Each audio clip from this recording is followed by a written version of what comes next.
Hello dear friends, I am professor Brajesh Bagdi और आज हम शुरू कर रहे हैं एक्सपोनेंट्स एंड पावर्स। देखिए, मैथमेटिक्स का बहुत बेसिक टॉपिक है एक्सपोनेंट्स एंड पावर्स और बहुत ही इंटरेस्टिंग भी है। आप लोगों ने पहले भी कई बार एक्सपोनेंट्स एंड पावर्स पढ़ा हुआ है, तो ऑब्वियसली ये टॉपिक आपके लिए नया नहीं है। चलिए समझते हैं, शुरू करते हैं एक्सपोनेंट्स एंड पावर्स। सबसे पहले यहाँ पर हम देख रहे हैं 10⁻²। 10⁻² का क्या सिग्निफिकेंस है? 10 × 10, और 10 × 10 का आंसर होता है 100, आप लोगों को पता है। देन 10⁻³ 10⁻³ जब हम सॉल्व करेंगे, दैट मीन्स बेस यहाँ पर 10 है, तो 10 को 3 बार हम मल्टीप्लाई कर देंगे, 10 × 10 × 10, और फाइनल रिजल्ट इज़ 1000। ऐसे ही अब हम करेंगे 10⁻⁴, मतलब 10 को 4 टाइम्स मल्टीप्लाई किया और आंसर आ गया 10,000। Now similarly we can multiply as many times as the power is there. So 10⁻m का मीनिंग है 10 × 10 × 10 up to m times.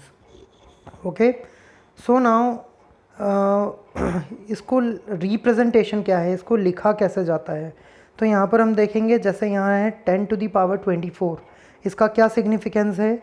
यहाँ पर है 10⁻24, तो ये जो 10 है this is known as base, और ये जो इसकी पावर है जो 24 ऊपर लगा हुआ है पावर में, that is known as exponent. Okay, so 10⁻24 में 10 is the base and 24 is the exponent. Okay, अब देखिए यहाँ तक कि ये सारी चीज़ें तो आप लोग पहले भी कई बार पढ़ चुके हैं, इस बार हम नया क्या पढ़ रहे हैं? So the new thing is powers with negative exponent. अब हम नेगेटिव एक्सपोनेंट का कॉन्सेप्ट देखेंगे। देखिए, अब नेगेटिव एक्सपोनेंट का कॉन्सेप्ट कैसे देख रहे हैं, ध्यान से समझते हैं। फिर हमने 10⁻² लिया, 10⁻² का मतलब होता है 10 × 10, दैट इज़ 100। अब यहाँ पर हमने एक पावर डिक्रीज़ कर दी, पावर को क्या किया? डिक्रीज़ कर दिया। जहाँ 10⁻² था, अब हम यहाँ पर कर रहे हैं 10⁻1, मतलब सिंगल 10। तो एग्जैक्टली हमने क्या किया, ये जो प्रीवियस आंसर था, इस प्रीवियस आंसर का 1/10 कर दिया, इसको 10 से डिवाइड कर दिया। मेरी बात आप लोग समझ पा रहे हैं? जब हम पावर को डिक्रीज़ कर रहे हैं तो हमने प्रीवियस रिजल्ट की वैल्यू को 1/10 कर दिया है, यानी कि उसको 10 से डिवाइड कर दिया। चलिए और डिटेल में समझते हैं। यहाँ पर एक जनरल रूल हम देख पा रहे हैं, as the exponent decreases by 1, मतलब पावर अगर 1 से कम हो रही है, द वैल्यू बिकम्स 1/10, तो जो वैल्यू है वो क्या हो रही है? 1/10 हो रही है। ठीक है, प्रीवियस वैल्यू की 1/10 हो रही है। 1/10 ही क्यों लिया? क्योंकि हमारा यहाँ पर जो एक्सपोनेंट है वो 1 से डिक्रीज़ हो रहा है और बेस जो है वो 10 है। तो देखिए, अब 10 की पावर लास्ट जो किया था हमने, क्या था? 10 की पावर 1 था। 10 की पावर 1 का आंसर आया था 10, राइट? 10 की पावर 1 का आंसर क्या था? 10, यानी कि प्रीवियस वैल्यू डिवाइडेड बाय 1/10। अब हम ले रहे हैं 10⁻0, तो प्रीवियस आंसर हमारा 10 था, फिर उस 10 को 10 से डिवाइड किया तो आंसर आ जाएगा 1।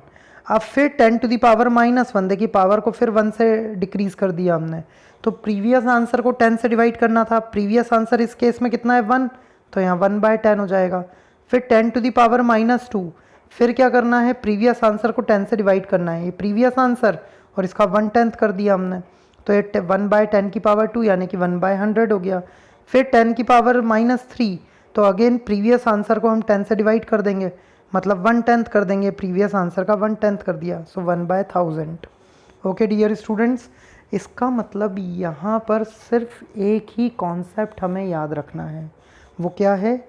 जब भी पावर 1 से डिक्रीज़ होती है, तो जो भी प्रीवियस आंसर होता है उसको हम बेस की एक वैल्यू से डिवाइड कर देते हैं। जैसे यहाँ पर हमारा बेस क्या था? 10 था, तो हर बार एक एक पावर डिक्रीज़ होने पर हमने प्रीवियस वैल्यू को 10 से डिवाइड कर दिया।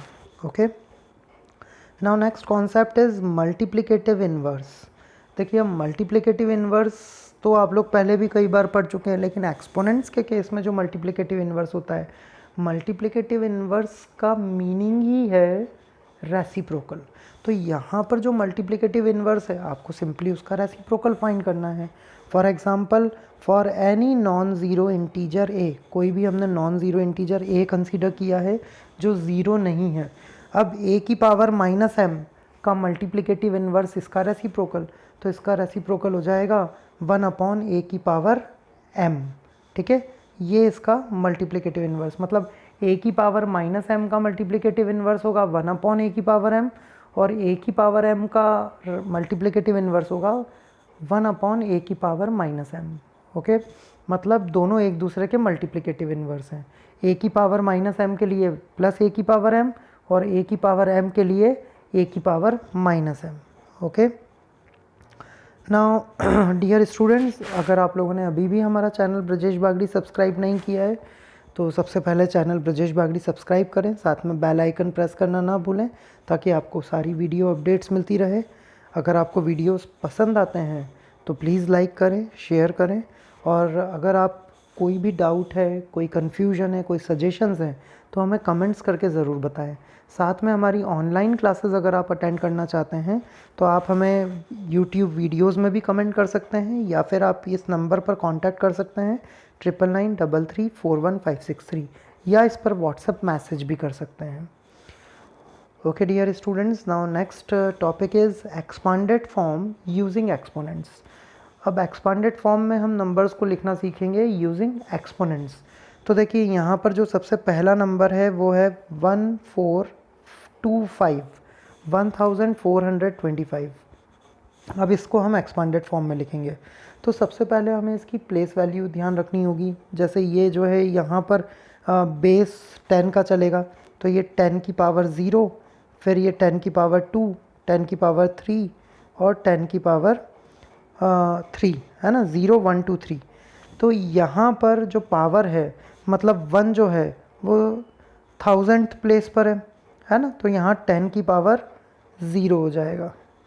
ये देखिए, ये वंस, टेंस, 100, 1000, 1 को हमने 1000 से मल्टीप्लाई कर दिया है क्योंकि 1 जो है 1000th प्लेस पर है। 4 100th प्लेस पर है तो 4 को 100 से मल्टीप्लाई कर दिया। 2 10th प्लेस पर है, 2 को 10 से मल्टीप्लाई कर दिया है, और 5 जो है 1st प्लेस पर है तो 5 को 10 की पावर 0 से मल्टीप्लाई किया। क्लियर। अब सेकेंड पार्ट देखेंगे इसी का, 1425.36।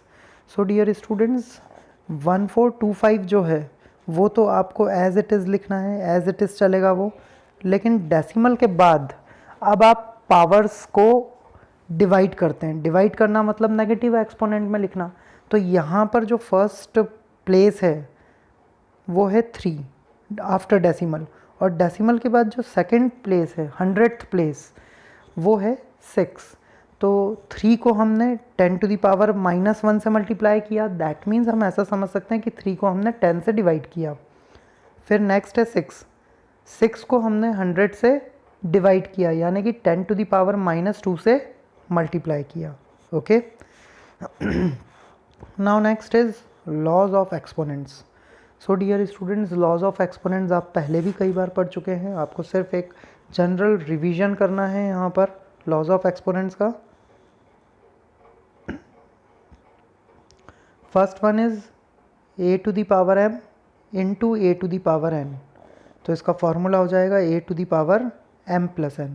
एग्जाम्पल देखेंगे, 2 to the power -3 into 2 to the power -2। देखिए यहाँ पर बेस सेम है और पावर अलग अलग है और दोनों मल्टीप्लाई में है। तो अगर बेस सेम होता है, पावर डिफरेंट होती है, तो दोनों पावर्स ऐड हो जाती है। यहाँ पर क्या करेंगे हम, 2 to the power -3 plus -2, sign change हो जाएंगे प्लस माइनस, तो -3 -2 और फाइनल आंसर आ जाएगा 2 to the power -5। Second example देखते हैं, -3 to the power -4 into -3 to the power -3। Again base same है, -3 पावर्स डिफरेंट है तो ऐड हो जाएगी, -3 टू द पावर -4 प्लस -3 और -3 टू द पावर -4 -3 और -3 to the power -7। Now next is a to the power m divided by a to the power n, या इसको हम ऐसे लिखें a to the power m divided by upon a to the power n। That means final value हो जाएगी a to the power m minus a to the power n। तो ये जो लॉ है ये क्या कहता है कि बेस सेम है और दो वैल्यूज़ डिवीजन में हैं, तो उनके जो एक्सपोनेंट्स होते हैं या जो पावर होती है वो सब्ट्रैक्ट हो जाती है। ओके, तो यहाँ देखेंगे अब हम 2 to the power 5 divided by 2 to the power -6। वहाँ एक्सपोनेंट्स जो हैं डिफरेंट है लेकिन बेस सेम है, तो बेसेस अगर सेम है तो एक्सपोनेंट्स सब्ट्रैक्ट होते हैं। यहाँ पर हम इन्हें सब्ट्रैक्ट कर देंगे, 5 माइनस माइनस ऑफ 6 और 5 प्लस 6 2 टू दी पावर और 2 to the power 11। This is the final answer. Second example देखते हैं, -5 to the power -3 whole divided by -5 to the power -4। Again bases same है और एक्सपोनेंट्स डिफरेंट हैं, तो दोनों exponents minus हो जाएंगे। -5 to the power -3 minus of -4, minus minus plus हो जाएगा ये, तो -3 प्लस 4 और -5 to the power 1। Okay, next rule देखेंगे हम, a to the power m whole to the power n, a to the power m whole to the power n is equals to a to the power m into n। Okay, तो यहाँ पर फिर इसका example देखेंगे। देखिए यहाँ पर एक ही बेस के ऊपर दो अलग अलग पावर्स लगी हुई है, ब्रैकेट का यूज़ किया है हमने, तो पावर्स हमेशा मल्टीप्लाई हो जाती है इस केस में। अब यहाँ पर हम एग्जांपल देखेंगे, 1/2 होल की power -3 whole to the power -5। तो -3 और -5 दोनों पावर्स मल्टीप्लाई हो जाएंगी, दैट मीन्स 1/2 की power 15। Okay, now next rule is a to the power m into b to the power m is equals to ab whole to the power m। देखिए अब यहाँ पर हम कॉन्सेंट्रेट करके समझ सकते हैं, नोटिस कीजिए ये बात कि a to the power m into b to the power m, that means bases are different.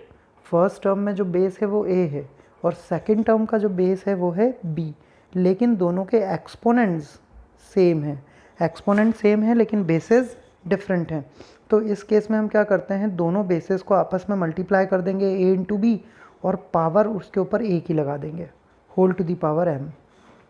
Okay, example देखते हैं, -2 to the power -3 into -5 to the power -3। देखिए यहाँ पर बेसेस अलग अलग हैं, या -2 है या -5 है, लेकिन दोनों के एक्सपोनेंट्स सेम हैं। तो अब हम क्या करेंगे, दोनों बेसेस को मल्टीप्लाई कर देंगे और पावर सिंगल लगा देंगे, कॉमन पावर लगा देंगे। So -2 into -5 whole to the power -3 और फाइनली आंसर मिल जाएगा 10 to the power -3। Next rule देखेंगे, a to the power m divided by b to the power m।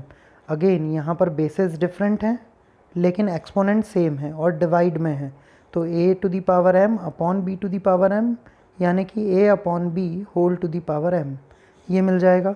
Example फिर देखते हैं, यहाँ पर -9 to the power 3 divided by 27 to the power 3 क्या हो जाएगा ये, -9 to the power 3 divided by 27 to the power 3। तो -9 और 27 दोनों को डिवाइड कर दिया, कॉमन पावर लगा दी हमने यहाँ पर 3। अब ये अंदर कैंसिल हो जाएगा, 9 1 ज़ा 9 3 ज़ा, so -1/3 whole to the power 3। This is the final answer. Next is a to the power 0 is equals to 1। हमने देखा था पीछे एग्जाम्पल 10 टू दी पावर 0 का आंसर 1 आया था, तो ऐसे ही हम इन जनरल हम बोल सकते हैं a to the power 0 is always equals to 1। अब एक एग्जाम्पल यहाँ देखते हैं, -8 की पावर 2 इंटू -8 की पावर 3 होल डिवाइडेड बाय -8 की पावर 5। देखिए अब सबसे पहले न्यूमरेटर सॉल्व करेंगे, न्यूमरेटर में बेसेस सेम है और पावर्स जो हैं डिफरेंट है, तो पावर ऐड हो जाएगी मल्टीप्लाई में, -8 to the power 5 upon -8 to the power 5। Again bases same है तो पावर्स सब्ट्रैक्ट हो जाएंगी, -8 to the power 5 -5 -8 to the power 0, और रूल कहता है a to the power 0 is 1, so answer is 1। Okay dear students, so आज का ये लेक्चर यहीं ख़त्म होता है, नेक्स्ट वीडियो में हम कंटिन्यू करेंगे। कोई भी डाउट्स होते हैं तो आप प्लीज़ कमेंट्स करें और अपने सजेशंस दें। Okay, keep watching, keep learning, thank you so much.